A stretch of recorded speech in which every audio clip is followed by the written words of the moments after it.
morning, Clara Ainsworth learned everything. She learned it not in a solicitor's office, choked with the dust of bad news, nor in a quiet, tearful confession from her father. She learned it in the drawing-room, from the tight, brittle way her mother held a teacup, her knuckles white as bone china. "The Duke of Blackwood has made a most generous offer," her father, Lord Ainsworth, announced to the floral pattern on the carpet. He could not meet her eye. He had not been able to meet her eye for a fortnight. Clara sat very still on the chaise longue, her hands folded over a book she was no longer reading. The words had been swimming for an hour, ever since her father had summoned her with a clipped, formal note, a thing he had never done. A duke, an offer, generous. The words were simple, but they landed in the quiet room like stones, each one chipping away at the fragile piece of her world. "What sort of offer?" Clara asked. Her voice was steady. It was a small point of pride, that steadiness.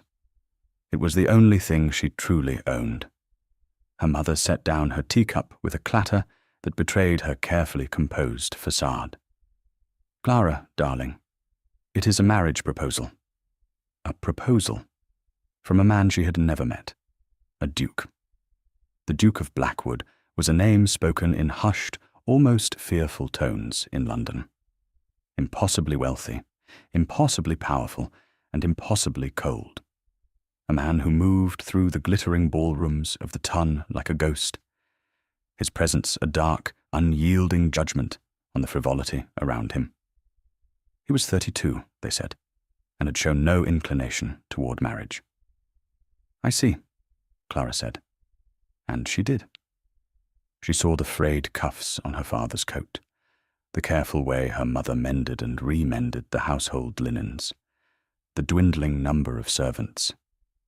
She saw the fear that had been living behind her father's eyes for months, the ghost of the gaming tables at White's. "He has agreed," Lord Ainsworth said, finally looking at her, his face a mask of shame and desperate relief, "to settle all of our accounts, in full." There it was, the price tag. She was not being courted, she was being sold. A transaction, neat and tidy. Her life, her future, her name, in exchange for a stack of paid-up vouchers and the restoration of her father's hollowed-out honor. She did not cry. She had learned a long time ago that tears were exactly what her father expected. A feminine weakness that would allow him to feel both guilt and a strange sort of paternal authority in comforting her. She would not give him the satisfaction. Instead, she stood up, her spine as straight as a steel rod. The book in her lap fell to the floor with a soft thud. No one moved to pick it up. "When am I to meet him?" she asked. The meeting was arranged for the following afternoon. Clara wore her best gown, a simple grey muslin that had been her best gown for 2 seasons. It had been refitted once, the seams let out with painstaking care by her own hands. It was the dress of a respectable, intelligent woman. It was not the dress of a future duchess. She did not care. This was not a courtship. It was an inspection.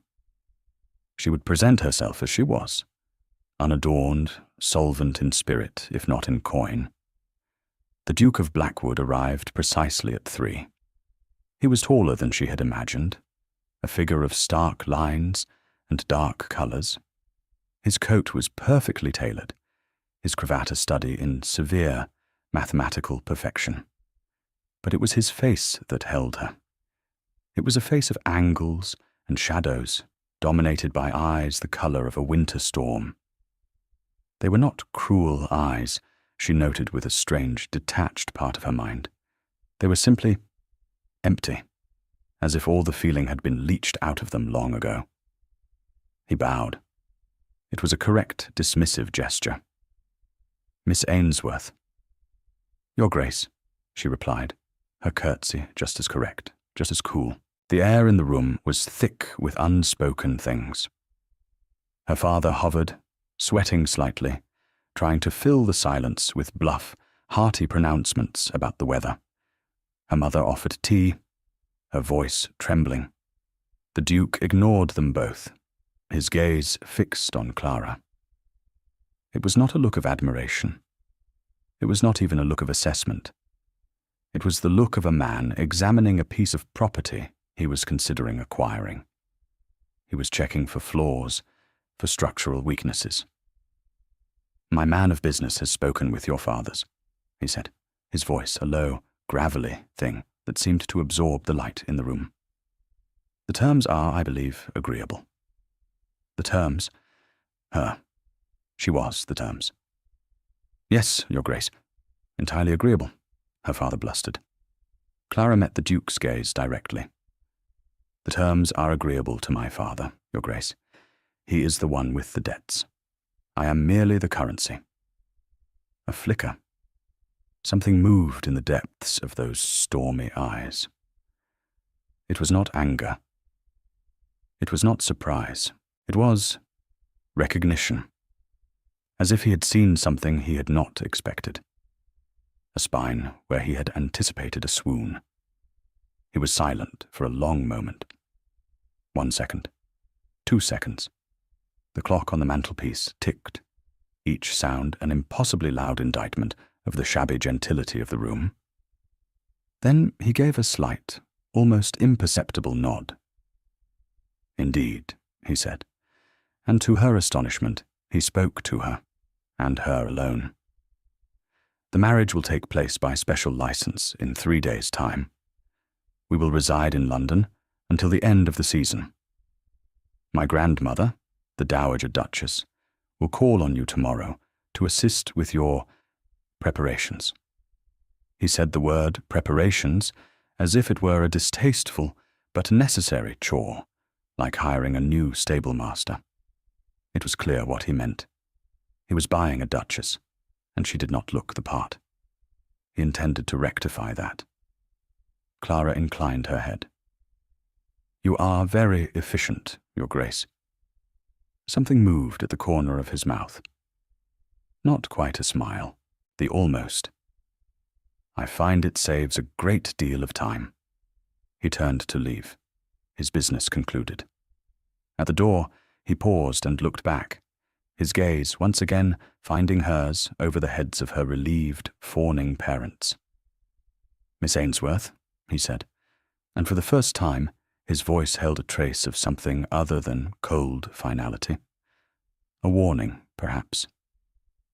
"I do not require a love match. I do not require a companion. I require a duchess. One who understands her duties, maintains her dignity, and does not cause scandal. Can you be that woman?" It was a challenge. A strange, starkly honest question in a room built on lies and desperation. She did not hesitate. "I can," she said. And he was gone. The Dowager Duchess, Augusta Sterling, was nothing like her grandson. Where he was a figure of storm and shadow, she was all sharp, glittering wit. She arrived the next day, like a galleon in full sail, her silks rustling, her diamonds winking in the dim light of the Ainsworth drawing-room. She was a woman of 70, with eyes that missed nothing and a tongue that spared no one. She took one look at Clara's grey muslin, another at the worn furniture, and a third at Clara's face. "So," she said, her voice crisp, "you're the one. Good spine. I'll give you that. My grandson has the discernment of a turnip, but he appears to have stumbled into acquiring a woman with a backbone. A novelty for him." Clara found herself liking the old woman instantly. "My grandson is a fool," the Dowager continued, settling herself into a chair that groaned in protest. "But he is my fool, and you are to be his duchess, which means we have a great deal of work to do, and very little time." The next 2 days were a whirlwind. Modistes and milliners, glovers and shoemakers, all descended upon the house, summoned by the dowager's brisk notes. Gowns were commissioned, fittings were endured. Clara felt like a doll being dressed and undressed, a silent mannequin upon which the wealth of the Duke of Blackwood was being draped. Through it all, she remained quiet, observant. She saw the pity in the eyes of some of the shop girls, the envy in others. She saw the triumphant relief on her mother's face, the way her father was already walking taller, the spectre of the bailiffs banished from his door. She was their salvation, and their cage was her own. The wedding itself was a cold, brief affair at St. George's, Hanover Square, with only her parents and the Dowager Duchess in attendance. Alexander stood beside her at the altar, a remote, handsome stranger in formal attire. He spoke his vows in a clear, low voice, as if reciting the terms of a contract. Clara spoke hers in a voice that did not tremble. When he placed the ring on her finger, his hand was cool, his touch impersonal. It was a heavy ring, a band of gold so old it seemed to have its own history, its own weight. She was now the Duchess of Blackwood. It felt no different from being Clara Ainsworth, only heavier. They rode back to Blackwood House, the Duke's London residence, in a silence as profound as a tomb. The house was magnificent, a palace of marble and gilt on Grosvenor Square. Servants lined the hall, their faces impassive. The housekeeper, a formidable woman named Mrs. Thorne, greeted them with a stiff curtsy. "Welcome home, Your Grace." "Your Grace," she said, her eyes flicking to Clara for a brief, unreadable moment. That night, Alexander showed her to her rooms. They were a suite, in fact, connected by a dressing room to his own. He paused at the door. "These are your chambers," he said. "If you require anything, Mrs. Thorne will see to it. I trust you will find them adequate." "I am sure I will," Clara said, her voice quiet. He hesitated. For a moment, she thought he might say something more, something personal, something to acknowledge the enormity of what had just happened.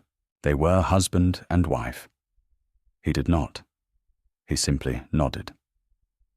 "Good night, Duchess." And he closed the door between their chambers, leaving her alone in the opulent, gilded cage he had bought for her. The first week of her marriage was a lesson in invisibility. Alexander was a phantom in his own home. He rose early, spent his days at his clubs or in his study with his man of business, and often dined out. They saw each other occasionally, in passing, exchanging polite, meaningless greetings in the vast hallways of Blackwood House. He did not look guilty. That was what she noticed most sharply. He did not look like a man who had bought a wife to solve a family's financial crisis. He looked like a man who had concluded a necessary but uninteresting piece of business and had already moved on to other, more important matters. It was the Dowager who saved her from disappearing entirely. Augusta insisted on taking Clara out, on presenting her to the ton. "You are the Duchess of Blackwood now," she said firmly. "You will not be permitted to hide in the library like a timid mouse. You will hold your head high, and you will make them respect you." Respect, Clara thought, was a difficult thing to command when everyone knew your price. The whispers followed her everywhere, as subtle and as persistent as the rustle of silk. She saw the glances, the speculative looks, the women who smiled at her with their mouths but not their eyes. They knew. Of course, they knew. Her father's ruin had not been a secret, merely a topic for gossip. The Duke's sudden marriage, his settling of the Ainsworth debts. It was a story too delicious for the ton to ignore. She bore it all with the same quiet dignity that had become her armor. She smiled, She nodded. She made polite conversation. She was a perfect duchess, on the surface. Inside, she was a stone. Then came the invitation. The Duchess of Devonshire's annual ball, the glittering pinnacle of the London season. It was not a request. It was a command. The new Duchess of Blackwood was expected to attend, on her husband's arm. "I will be occupied with business until late," Alexander told her that morning, in one of their rare conversations over a breakfast table, so long they might as well have been in separate postcodes. "I will meet you there. The Dowager will escort you." He did not want to be seen arriving with her. The thought was a small, sharp sting. He would do his duty, but he would not pretend to enjoy it.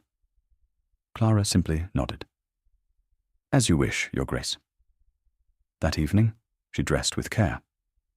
The Dowager had insisted on a new gown, a creation of shimmering silver silk that fell in a clean, elegant line.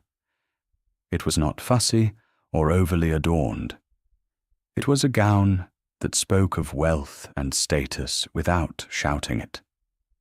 When she looked in the mirror, she saw a stranger, a woman of grace and power, her dark hair swept up, a simple string of Blackwood diamonds at her throat. For a fleeting moment, she felt a spark of something that might have been confidence. The ball was a crushing assault on the senses. The heat of 1,000 candles, the overwhelming scent of perfume and wilting flowers, the roar of conversation and music. Devonshire House was packed, a sea of jewels and silk and ambition. The Dowager, a formidable escort, steered Clara through the throng, introducing her with a proud, defiant air.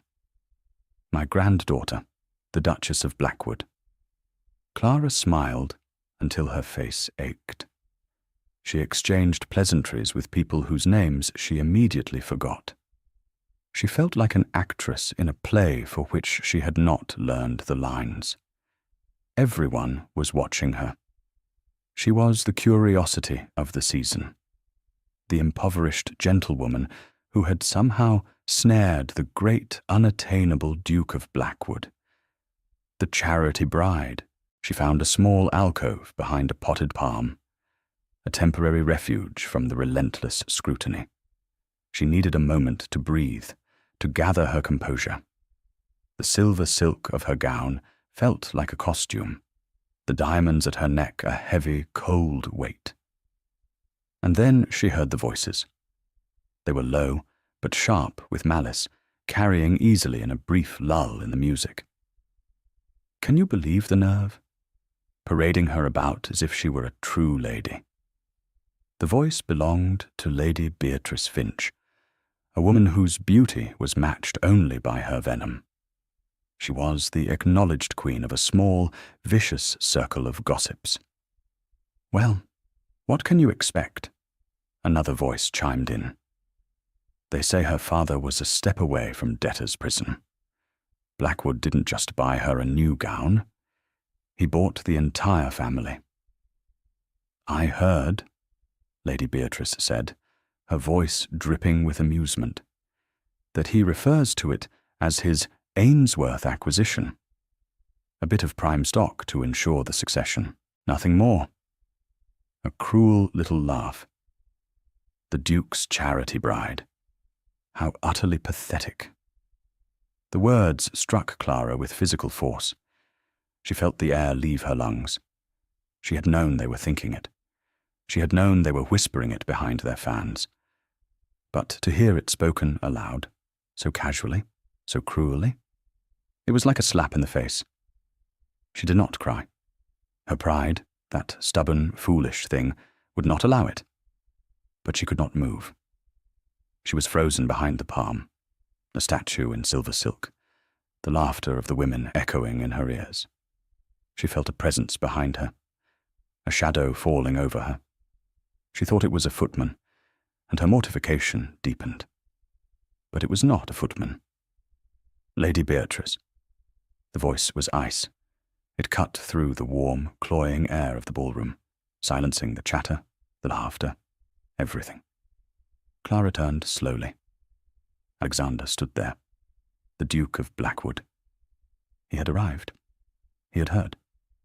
He was not looking at Clara. His gaze, those storm-grey eyes, now arctic with a terrifying, controlled fury, was fixed on the small group of women. Lady Beatrice Finch had gone pale, her painted smile frozen on her face. "Your Grace," she stammered, attempting a curtsy. You were just, what?" Alexander's voice was dangerously quiet. "Sharing your particular brand of wit.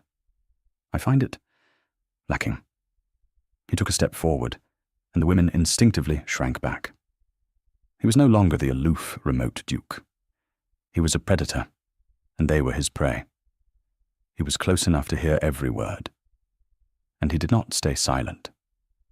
"Let me be exceptionally clear," he said, his voice carrying to the surrounding guests, who had fallen silent, all eyes on the unfolding drama.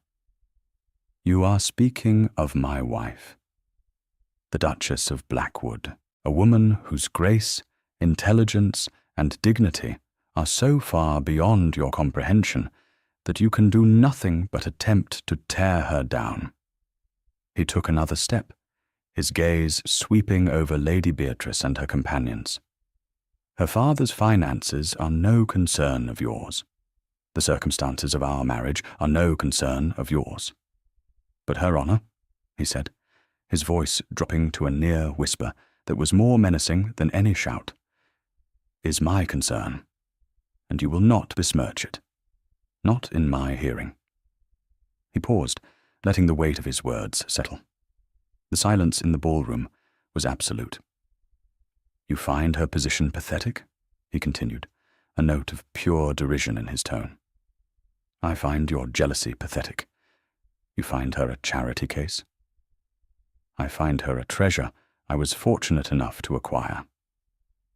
The word acquire was the same one he had used before, but now he wielded it like a weapon, turning their own insult back on them.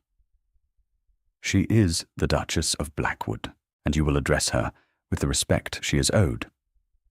Or you will find that the social circles of London have become remarkably small."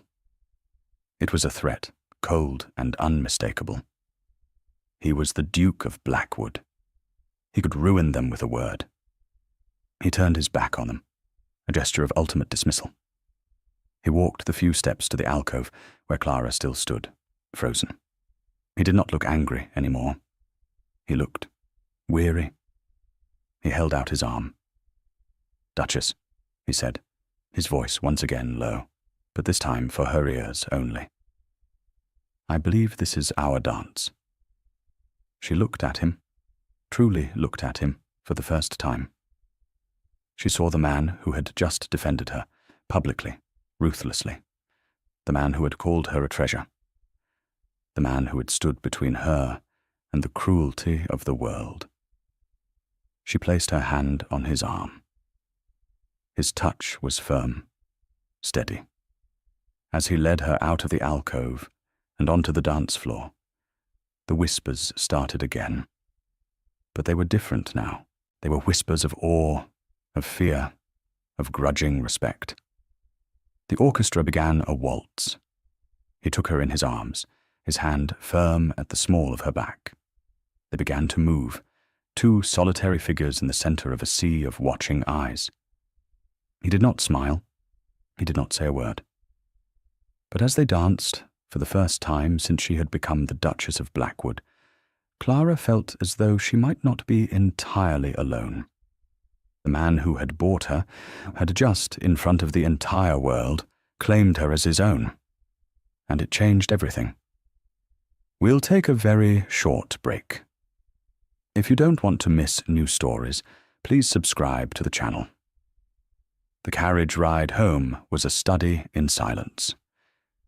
It was not the empty, indifferent silence of their previous encounters.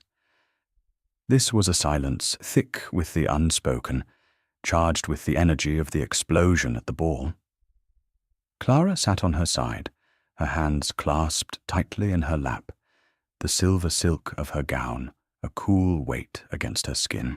She kept replaying the scene in her mind. His voice, like ice. The shock on Lady Beatrice's face. The way the entire ballroom had held its breath. Alexander sat opposite her, a figure carved from shadow and moonlight. He stared out the window at the passing gaslights of London, his jaw tight, his profile severe. She could not read his expression. Was he angry, regretful of his outburst, mortified to be shackled to a woman who had caused such a scene, even if she was the victim of it? She had to say something. The silence was becoming unbearable. "Thank you," she said, her voice barely a whisper. He did not turn from the window. For a moment, she thought he hadn't heard her. Then he spoke, his voice low and rough. "For what? Doing my duty? You are my Duchess. An insult to you is an insult to my name." It was a cold, pragmatic explanation. It should have chilled her. It should have reminded her of the transactional nature of their relationship. But it didn't, because she had seen his eyes at the ball. That had not been the cool calculation of a man protecting his name. That had been fury, raw, personal fury. "Nevertheless," she said, a little stronger this time, "you did not have to be so thorough." At this, he finally turned to look at her. In the flickering gloom of the carriage, his eyes seemed impossibly dark. "They deserved it," he said, the words clipped. "And more." He lapsed back into silence, but the tension had shifted. It was no longer a chasm between them, but a shared, vibrating space. He had defended her. He had stood with her. It was a foundation, however small and uncertain, on which something might be built. When the carriage drew to a stop before the imposing facade of Blackwood House, he did not wait for the footman. He opened the door himself and stepped out, then turned and offered her his hand. It was the first time he had done so. A small courtesy, but it felt significant. His grip was strong, his hand warm. Inside the great hall, the servants were gone, the house quiet and asleep.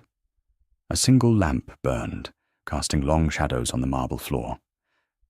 "I find I have lost my taste for London," Alexander said abruptly, turning to face her. "The air has become stale." Clara waited. "We will leave for Northwood in the morning," he announced. It was not a suggestion. "Have your maid pack what you will need for the summer." Northwood, his country seat, a place spoken of with reverence, a vast estate in Northumberland, far from the petty cruelties of the ton. He was not just leaving London. He was taking her with him. He was removing her from the battlefield, placing her in sanctuary. "Yes, Your Grace," she said. "Alexander," he said, the name dropping into the silence between them. She looked up, startled. "My name is Alexander," he repeated, his expression unreadable. "In private, you will call me Alexander." It was another shift, another piece of the foundation settling into place. "Alexander," she tried. The name felt strange on her tongue, too intimate for the stranger before her. And yet, it also felt right. Something flickered in his eyes. "Good night, Clara." He had used her given name. He had never used it before. He turned and ascended the grand staircase without another word, leaving her standing alone in the hall. The echo of her own name, a quiet, startling warmth in the cold, magnificent house. The journey north was long, and on the surface, uneventful. They travelled in the Duke's large, well-sprung coach, with Clara's new lady's maid, a quiet, efficient girl named Sarah, riding with them. For the first day, the silence of the carriage ride from the ball seemed to have returned. Alexander read a book of what looked like political treatises, his face a mask of concentration. Clara watched the green, rolling countryside of England unfold, a landscape she had not seen since her childhood. But small things began to happen. At the coaching inn, where they stopped for lunch, he noticed her shiver in the draughty common room, and, without a word, took the travelling rug from his own shoulders and draped it over hers. It was a simple, automatic gesture, but it was an act of consideration. He had noticed her. He had seen her discomfort and acted to alleviate it. Later that afternoon, the coach hit a rut, and Clara was thrown forward. He reached out, his hand catching her arm to steady her, his grip firm and sure. His touch lingered for a fraction of a second longer than necessary before he drew back, his gaze quickly returning to his book.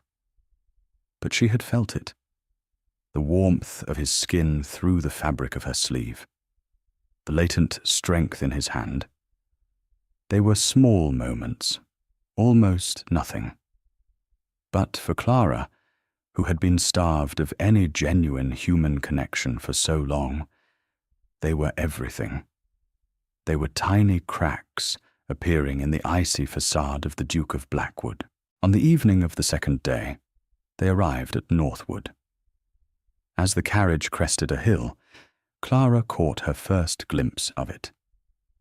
It was not a house, it was a kingdom, a sprawling edifice of grey stone that seemed to have grown from the very land itself, nestled in a valley and flanked by ancient, brooding forests. It was magnificent, but there was a wildness to it, a sense of untamed power that was both intimidating and beautiful. It was, she thought, a perfect reflection of its master. As they drew up the long, winding drive, she saw that the house, for all its grandeur, showed signs of neglect. A shutter hung slightly askew, the gardens were overgrown in places, the stone weathered and stained with lichen. It had the air of a place that had been holding its breath for a very long time. The staff was assembled on the steps, a small army of servants, headed by a stern-looking butler and a housekeeper who looked even more formidable than Mrs. Thorne in London. They all bowed and curtsied as Alexander helped her from the coach. "Welcome to Northwood, Your Grace." "Your Grace," the butler intoned. Alexander merely nodded, his gaze sweeping over the house, his expression grim. "See that the Duchess's things are taken to her chambers, Poole. We will require a light supper in an hour." He led her inside. The great hall was even more vast than the one in London, its vaulted ceiling lost in shadow, its walls hung with faded tapestries and portraits of stern-faced ancestors. A fire roared in a fireplace large enough to roast an ox, but it did little to dispel the chill in the air. The house felt sad. That night, she was shown to a suite of rooms in the east wing. They were beautiful, furnished with exquisite antiques and silks, but they felt cold and impersonal. She noticed, with a now familiar pang of disappointment, that they were even further from Alexander's chambers than they had been in London. Here, an entire corridor separated them. He was retreating again, putting distance between them. The fragile connection forged on the journey north already seemed to be dissolving. The first few weeks at Northwood were lonely. Alexander disappeared into the business of his estate. He was gone from dawn until dusk, riding out with his steward, meeting with tenants, poring over ledgers and maps in his study. He was a different man here. In London, he had been an aloof aristocrat. Here, he was a working laird, a man bound by duty to his land and his people. He joined her for dinner each evening, but their meals were formal, strained affairs at either end of a ridiculously long dining table. They spoke of the weather, of the estate, of inconsequential things. The man who had defended her so fiercely at the ball, the man who had called her by her given name, was gone, replaced once more by the cold, remote Duke of Blackwood. Clara felt the old invisibility creeping back. She was a duchess in name only, a ghost haunting the grand, empty rooms of Northwood. But this time, something was different. She was not the frightened, desperate girl who had been sold into marriage. She was the Duchess of Blackwood. This was her home now, and she would not be a ghost in it. She started with the dining room. One afternoon, she sought out the housekeeper, Mrs. Graves. "Mrs. Graves," she began, her heart beating a little faster. "I find the dining table rather large for just 2 people. Could we not take our meals at the smaller table in the breakfast room?" Mrs. Graves, a woman who looked as if she had been carved from the same granite as the house, looked at her with surprise. "The late Duke and Duchess always dined in the great hall, Your Grace." "I am not the late Duchess," Clara said, her voice gentle but firm. "And the Duke and I are not the late Duke and Duchess. The breakfast room, if you please." Mrs. Graves blinked. Then, for the first time, a flicker of something like approval crossed her face. "Very good, Your Grace." That evening, when Alexander entered the breakfast room for dinner, he stopped short. The room was cozier, a fire crackling in the hearth. A small round table was set for 2 near the window, which overlooked the darkening gardens. It was intimate. It was normal. He looked at Clara, a question in his eyes. "I hope you do not mind, Your Grace," she said, her voice calm. "I thought this might be more comfortable." He did not answer immediately. He walked to the table, pulled out her chair for her, and then took his own seat. The space between them was no longer a vast expanse of polished mahogany. He was close enough that she could see the flecks of gold in his grey eyes, the tiny lines of fatigue around them. "It is," he said finally, his voice quiet. "More comfortable." They ate in a silence that was, for the first time, not strained, but companionable. It was a small victory, but it was a start. Clara began to explore her new domain. She discovered the library. It was a magnificent room, 2 stories high, with towering shelves filled with thousands of books. It was the heart of the house, and it had been neglected. A fine layer of dust covered everything, and the air was stale. She found a set of keys and let herself in, and she began to work. She opened the windows, letting in the fresh country air. She found dusters and cloths, and began the slow, methodical process of cleaning. She ran her fingers over the leather-bound spines, discovering treasures. Poetry, philosophy, history, travelogues. A collection that spoke of generations of curious, intelligent minds. She was there one afternoon, perched on a ladder, reaching for a volume on the top shelf, when the door opened. She turned, startled, and saw Alexander standing there. He was watching her, his expression unreadable. He had clearly just come in from riding. His boots were spattered with mud, and his hair was wind-tousled. He looked more vital, more alive than she had ever seen him. "What are you doing?" he asked. "The library was in need of airing," she said simply, her perch on the ladder suddenly feeling precarious. He walked into the room, his gaze sweeping over the open windows, the stacks of books she had begun to sort and catalogue. He stopped before a table where she had laid out a collection of botanical prints she had found. "My mother collected these," he said, his voice quiet. He traced the delicate lines of a primrose with his finger. She loved the gardens. It was the first time he had mentioned his mother, the late Duchess. "They are beautiful," Clara said. He looked up at her, and the mask was gone. For a fleeting moment, she saw not the Duke of Blackwood, but a man shadowed by a deep, abiding grief. "She died when I was 16. The house has not been the same since." And there it was, the explanation, the neglect, the sadness, the cold, empty rooms. The house was not just holding its breath. It was in mourning, and so was its master. He had been in mourning for 16 years. "I'm sorry," she said, the words inadequate. He seemed to shake himself, the mask slipping back into place, but not as securely as before. "It was a long time ago."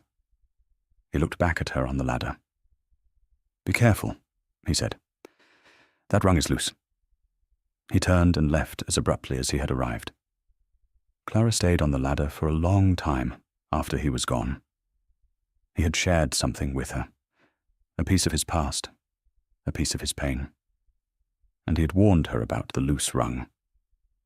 He was starting to see her, not as the Duchess, not as a term of his bargain, but as a person, as Clara.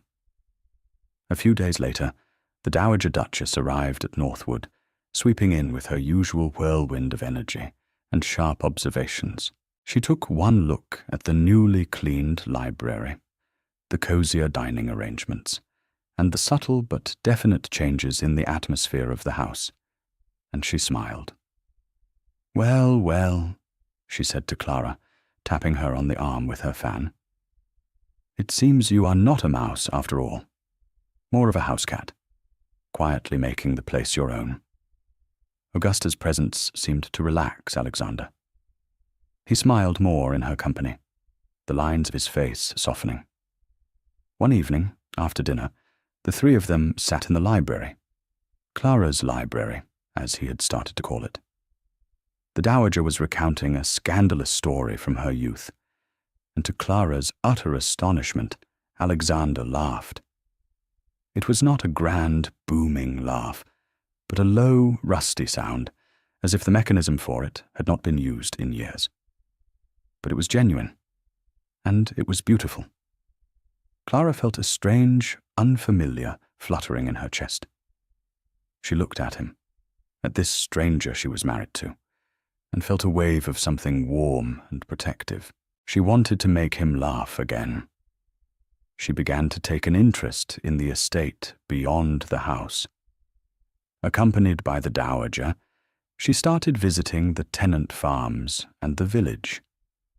She listened to the farmers' concerns about the new enclosures, to the women's worries about a fever that had taken hold in one of the cottages.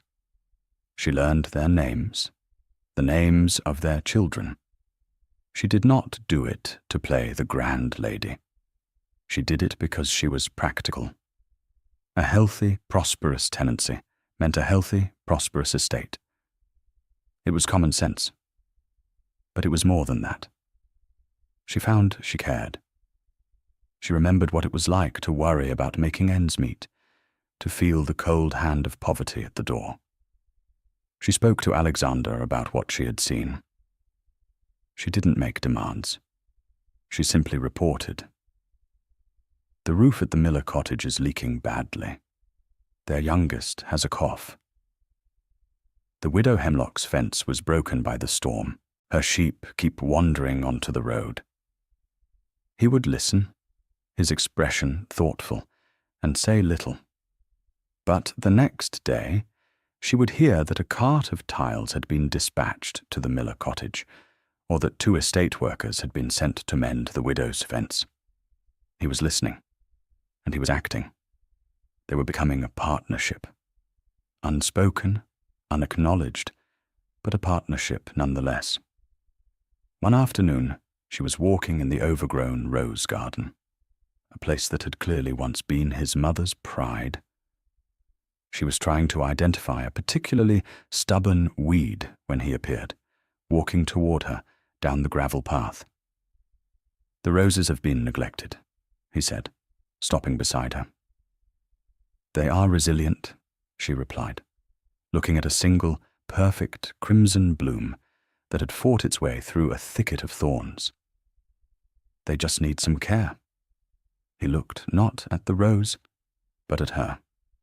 The afternoon sun caught in her hair, turning the dark strands to threads of auburn. She was wearing a simple day dress, a smudge of dirt on her cheek.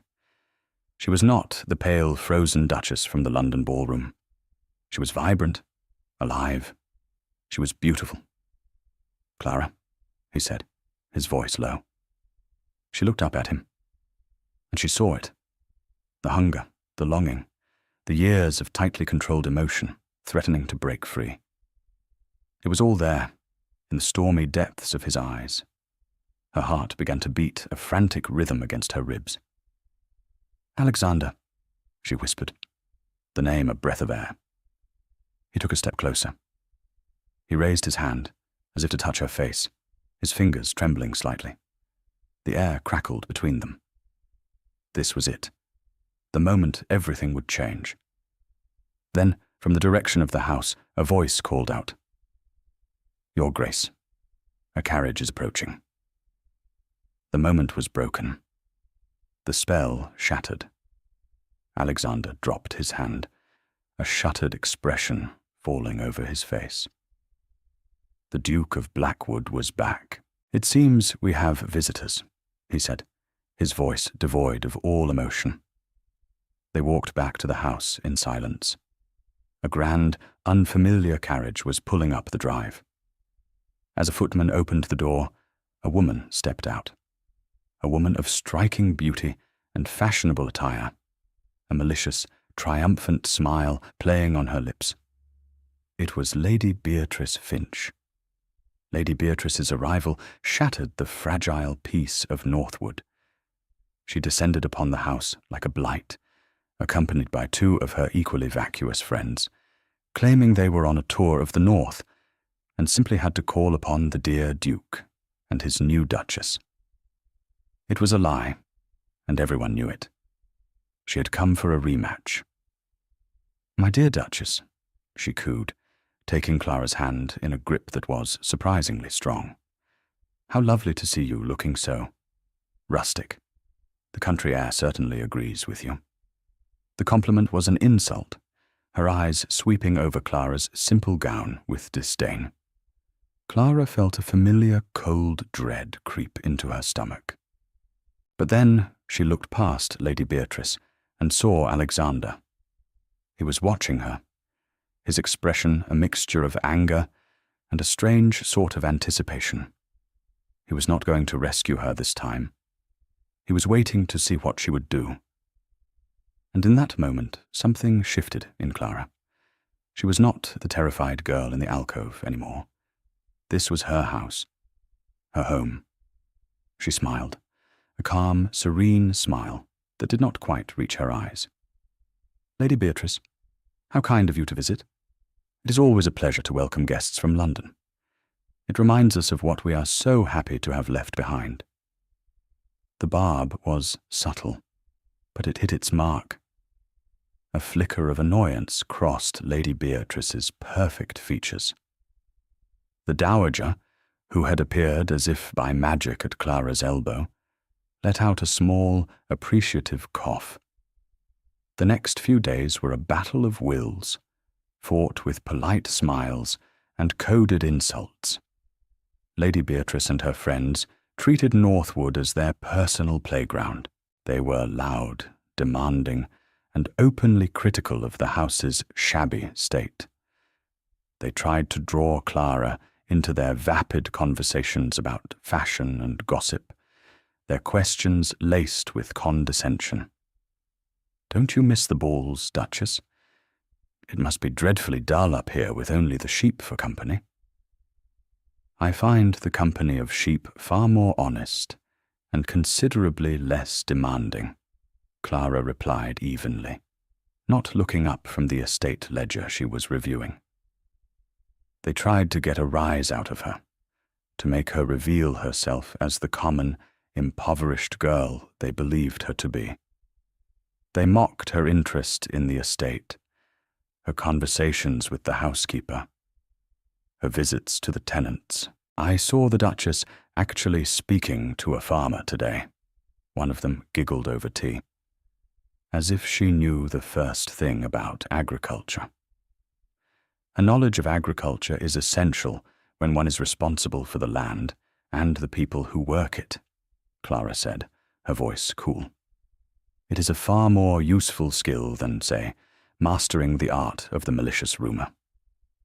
Alexander remained a silent observer.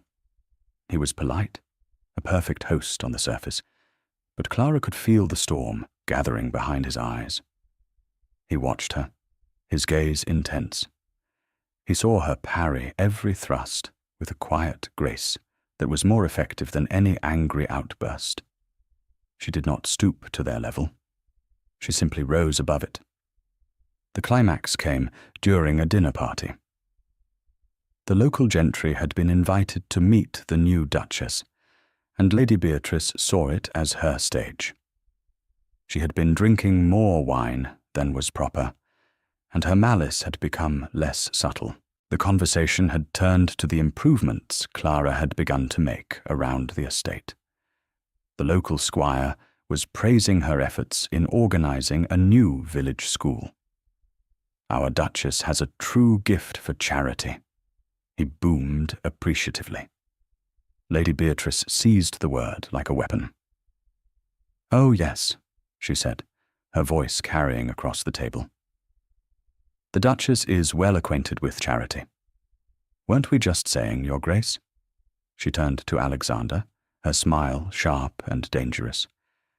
"That your marriage was the most profound act of charity the Tun has seen in years." The table fell silent.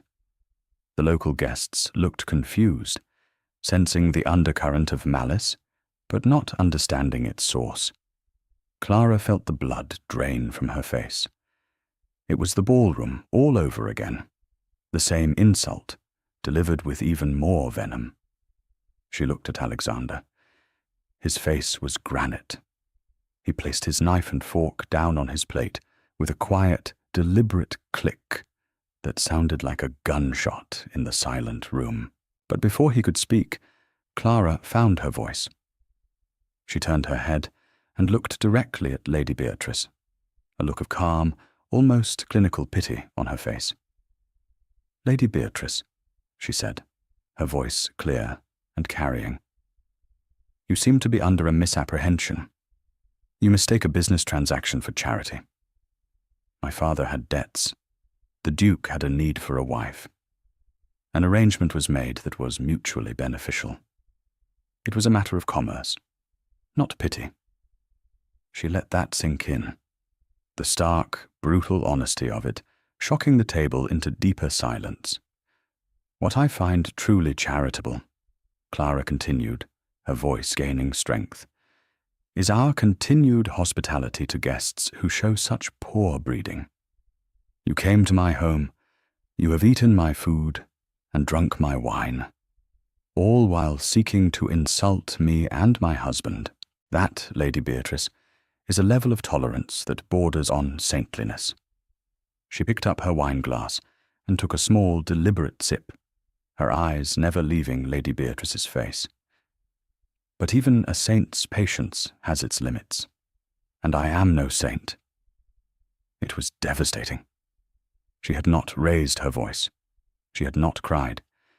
She had simply taken Lady Beatrice's own weapon, the truth of her situation, and turned it against her with lethal precision. She had owned the insult, stripped it of its power, and exposed Lady Beatrice for the cruel, ill-mannered bully she was. Lady Beatrice's face, which had been flushed with wine and triumph, was now a mask of pale, sputtering fury. She was speechless. Alexander pushed back his chair and stood up. His voice, when he spoke, was quiet, but it held the absolute authority of a man who owned every soul in the room. "I believe Lady Beatrice and her friends have had a long journey," he said. "They will be tired. They will be leaving first thing in the morning. Poole, he said to the butler, please see that their carriage is ready at dawn. It was an expulsion, a public, unequivocal casting out. He then walked around the table to where Clara sat. He placed his hand on her shoulder, a simple public gesture of ownership and support that spoke volumes. My wife, he said to the stunned assembly, his voice filled with a fierce, undisguised pride, is the finest duchess this house has ever known, and I will not have her or her home disrespected. He looked down at Clara, and in his eyes she saw it all, the admiration, the respect, the dawning of a feeling so powerful it terrified and thrilled her in equal measure. The spell was broken by the Dowager Duchess, who raised her glass. To the Duchess of Blackwood, she said, her voice ringing with triumph. A woman of substance. The rest of the table, relieved and impressed, joined the toast. Lady Beatrice sat in stunned, humiliated silence, her social execution complete. Later that night, after the guests had departed, and Lady Beatrice and her cohort had flounced off to their rooms to pack, Clara stood at the window of her bedchamber, looking out at the moonlit gardens. She was still trembling from the confrontation, a mixture of adrenaline and exhaustion coursing through her. She heard a soft knock at the connecting door, the door to Alexander's corridor, which had remained closed since her arrival. Clara, his voice was low. Come in, she whispered. He entered, closing the door behind him. He was no longer in his formal dinner attire, but in a simple shirt and trousers, his cravat gone, his hair slightly dishevelled. He looked younger, more vulnerable. He walked toward her, stopping just a few feet away. Are you all right? Yes, she said, though it was not entirely true. I am tired.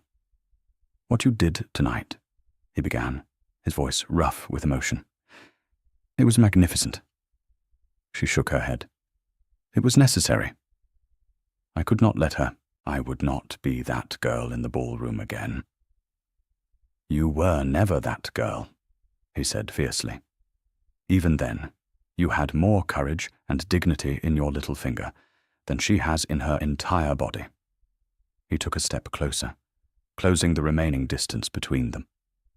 He reached out, his hand coming up to cup her face, his thumb gently stroking her cheek. His touch was electric, a jolt of warmth that spread through her entire body. I am a fool, Clara, he whispered, his stormy eyes searching hers. A blind, arrogant fool. No, she breathed. Yes, I married you for convenience, for duty. I saw you as a solution to a problem. I did not see you. He shook his head, a look of deep self-recrimination on his face. My father's marriage was a disaster, a loveless, bitter union that destroyed my mother. She withered away in this house, a prisoner of his coldness. I swore I would never repeat his mistakes. I thought the best way to do that was to avoid emotion entirely, to make marriage a contract, safe and sterile. His voice broke. I was so determined not to become my father that I nearly missed the greatest treasure of my life. He used the same word he had used at the ball, but this time it was not a weapon. It was a prayer. Alexander, she whispered, her own eyes filling with tears, the tears she had refused to shed for so long. I have been in mourning for half my life, he continued, his voice thick, for my mother, for the man I thought I should be. This house, this life, it has been a tomb. And then you came. You opened the windows. You let the light in. You are not a prisoner here, Clara. You are its salvation. You are my salvation. He leaned in, his forehead resting against hers. I don't deserve you. I know that. But I am a selfish man. And I will not let you go. I don't want you to. she cried, the words a sob of relief, of joy, of 1,000 pent-up emotions. He lifted his head, his gaze burning into hers. "Clara," he breathed, his voice a raw plea. "My wife." And then he kissed her. It was not a gentle, tentative kiss. It was a kiss of desperation and discovery, of apologies and promises. It was the breaking of a dam, the release of years of pent-up loneliness and grief and longing. It was the taste of redemption. She kissed him back, with all the fierceness in her own soul, her arms winding around his neck, pulling him closer. She was no longer the charity bride, the Duchess of Convenience. In his arms, under the light of the moon in this house she had brought back to life, she was just Clara, and he was just Alexander, and they had, against all odds, found their way home. He swept her up into his arms, his mouth never leaving hers, and carried her toward the bed. He laid her down gently, his eyes never leaving her face. He was asking a question, a silent, profound question, and with a smile, her first truly, genuinely happy smile since she was a girl, she gave him his answer. She reached up, her fingers tangling in his hair, and drew him down to her. The door to the past was closed. The door to the future was opening. And for the first time, they would walk through it together. The days that followed were a revelation. The world had been remade. Northwood, which had been a place of lonely duty, was now a shared paradise. The house itself seemed to sigh in relief, the old sadness replaced by the sound of laughter. Clara's laughter, which Alexander discovered was a low, musical thing that he would do anything to hear. And his own, rusty and infrequent at first, but growing more confident each day. They were inseparable. They rode out together in the mornings, Alexander pointing out the boundaries of the estate, explaining the intricacies of crop rotation and animal husbandry. Clara listened, not as a duchess being given a lesson, but as a partner. She asked intelligent questions, made sharp observations. He found himself looking at his own land with new eyes, through her eyes. They spent their afternoons in the library, a room that now felt truly theirs. They read aloud to each other, sharing passages from books they loved. He discovered her passion for poetry. She discovered his surprising knowledge of ancient history. They talked for hours, not just about books and land, but about everything. About their childhoods, their dreams, their fears. He learned about her quiet, studious girlhood, her love for her feckless father, her frustration at the limited world offered to women. She learned about his lonely boyhood in the shadow of his parents' miserable marriage, his deep love for his mother, the crushing weight of the dukedom that had been placed on his shoulders at too young an age. They were peeling back the layers, discovering the person beneath the title, the truth beneath the reputation. He was not the cold, unfeeling Duke of Blackwood. He was Alexander, a man of deep loyalty and fierce passion, a man who had locked his heart away for fear of being hurt again. And she was not the timid, downtrodden charity bride. She was Clara, a woman of formidable intelligence, quiet strength, and a capacity for joy that had been buried but never extinguished. One evening, they were walking in the rose garden after dinner. The garden was no longer overgrown. Under Clara's direction, the gardeners had pruned and weeded and coaxed it back to life. The air was heavy with the scent of 100 different blossoms. "My mother would have loved what you've done here," Alexander said, his voice soft. He took her hand, his fingers lacing through hers.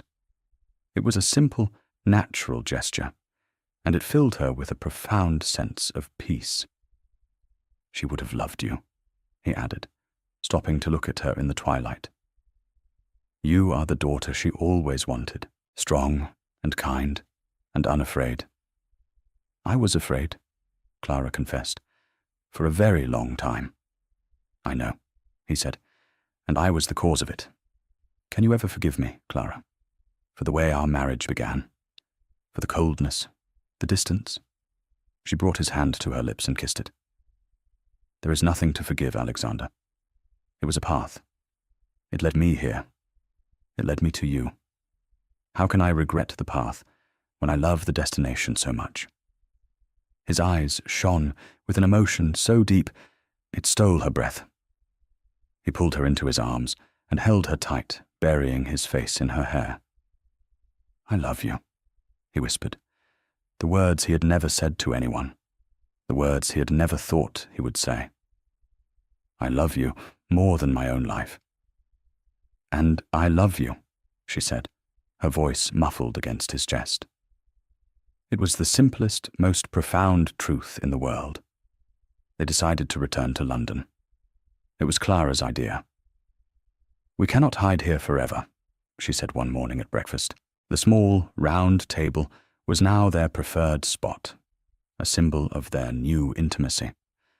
The world thinks I am your charity bride, a creature you are hiding away in the country out of shame. I will not have that. I am your wife, the Duchess of Blackwood.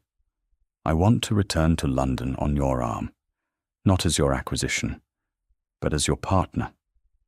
Alexander looked at her, a fierce pride in his eyes. He had dreaded the thought of returning to the snake pit of the Ton, but she was right. It was not a retreat. It was a reclamation. When do we leave? He asked, his lips curving into a smile. Their return to London was nothing short of a triumph. When their carriage pulled up to Blackwood House, the staff was assembled. But this time, the atmosphere was different. Mrs. Thorne, the stern London housekeeper, greeted them with a genuine, welcoming smile. The house, which had once felt like a cold museum, now felt like a home. Clara directed the unpacking, consulted on menus, and took her place as the true mistress of the house with a quiet, unassailable confidence. The true test, however, was their re-entry into society. They chose their moment carefully. A grand ball hosted by the powerful Lady Danbury, a woman whose approval could make or break a reputation. When they entered the ballroom, a hush fell over the crowd. All eyes turned to them. But this time, it was different. Alexander did not walk ahead of her, a remote, solitary figure. He walked beside her, his hand possessively at the small of her back, his gaze fixed on her with an expression of such open adoration that it silenced the most vicious gossips. And Clara. Clara was transformed. She wore a gown of deep emerald green, the colour of life and new beginnings. The Blackwood diamonds glittered at her throat, but they were no longer a heavy weight. They were a symbol of her station, a station she now occupied with grace and authority. She did not shrink from the stairs. She met them head-on, her chin held high, a serene, confident smile on her face. She was not the charity bride. She was the Duchess of Blackwood, and she was magnificent. They saw Lady Beatrice Finch across the room. She was holding court, but her circle seemed smaller, her audience less enthralled. When she saw Clara and Alexander, she went pale and quickly turned away, a pariah in the world she had once ruled. Her defeat was absolute. Later that evening, Alexander led Clara onto the terrace for a breath of fresh air. The cool night air was a relief after the heat of the ballroom. "Happy?" he asked, his arm circling her waist. "Perfectly," she said, leaning her head against his shoulder. They stood in comfortable silence, watching the stars appear in the London sky. "They're all terrified of you, you know," he murmured into her hair. Of me? She asked, surprised. Yes. You did not scream or cry or make a scene. You simply won. With dignity. They don't know what to do with a woman like you. And what about you, Your Grace? She teased. Do you know what to do with a woman like me? He turned her to face him, his hands cupping her face. I know that I will spend the rest of my life trying to be worthy of you, he said, his voice thick with emotion. I know that you are my heart, my soul, and my home, and I know that I will love you until the day I die. He kissed her then, a long, slow, sweet kiss under the London stars, a public declaration for all the world to see. They were no longer a bargain, a contract, or a scandal. They were a love story, a quiet, resilient, and ultimately triumphant love story. Epilogue. 2 years later, the sun was warm on the lawns of Northwood. The scent of roses and freshly cut grass hung in the air. The house, once a monument to grief, was now filled with light and life. Clara sat on a blanket, spread under the shade of a great oak tree, a book open in her lap. But she wasn't reading. She was watching her husband. Alexander was down on one knee in the grass, his back to her. He was in his shirt sleeves, his dark hair ruffled by the breeze. He was holding out his finger to their son, a 1-year-old boy with his mother's dark hair and his father's stormy grey eyes. The baby, James, reached out a chubby hand and grabbed his father's finger, letting out a delighted shriek of laughter. Alexander laughed too, the rich, easy sound that was now as much a part of Northwood as the cry of the hawks in the sky. He scooped the boy up and swung him into the air, and James's squeals of joy echoed across the garden. He turned and saw Clara watching them, and his smile widened.